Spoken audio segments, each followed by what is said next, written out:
And welcome once again to Flashpoints. I'm Bob Orr. Joining me as always, Juan Zarate. He's our national security analyst. Juan, good to see you. Bob, great seeing you. So the news has been all about this shoot down of the jetliner and the degree to which Russia might be culpable here. Has the case been made now that this is the responsibility and because of the actions of the Russian government? It's a great question, Bob. I think there's two questions here about the case. One is the forensic, legal, criminal case. Who's culpable? How did it all transpire? Who pulled the trigger?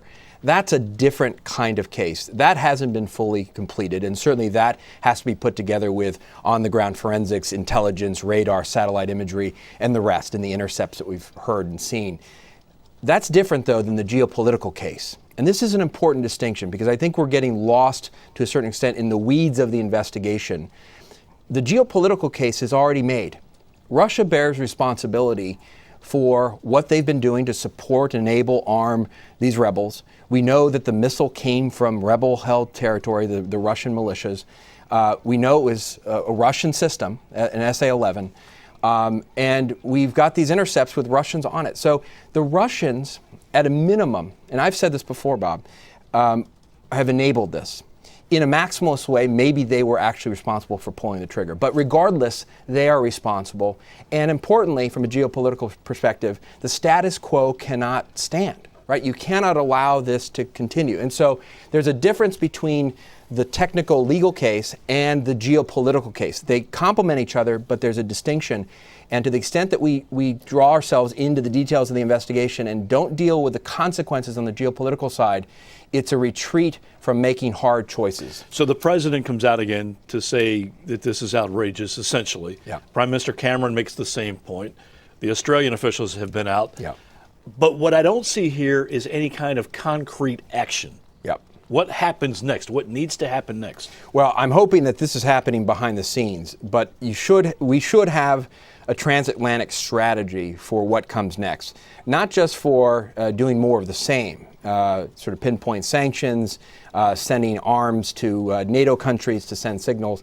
Something has to change and be different if the Russians don't stop their behavior. And we've known what the Russians have been doing for some time. In fact, what precipitated the latest round of sanctions was a frustration from the U.S. government that the Russians continued to arm and to foment instability despite what they were saying diplomatically. And so if the Russians don't stop that behavior, then there should be a set of strategies and steps that the U.S. and Europe are willing to take. And that I haven't heard articulated. People have danced around it. I can give you my ideas, but that has to be set forth, and I think the U.S. has to be right at the head of the line in terms of at least setting that strategy. Not putting boots on the ground, but setting that strategy. But how quickly does that have to happen? Because it seems to me the longer this goes on without some kind of demonstrative action on top of the condemnation, Putin is kind of winning here. He's dragging this out. Well, you're absolutely right. I think speed and attention matter here because we've seen in the past with these kinds of situations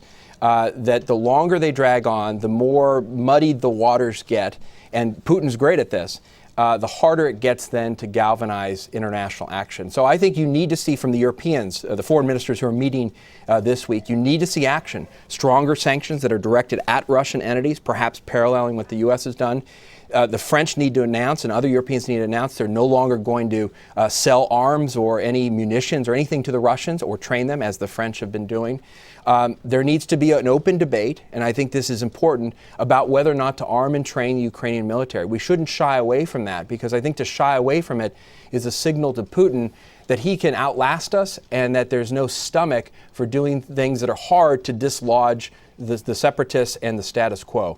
And so I think there's a whole suite of things that diplomats in Washington and Brussels need to be talking about, and some of this has to be out in the open to demonstrate to Putin that enough is enough and the status quo can't stand. And just real quickly, does that have to happen right now? I mean, this week? I think absolutely. I think if Europe equivocates, Putin wins, because there's going to be no other moment where the level of moral opprobrium and attention, in particular from Europe, will be as high.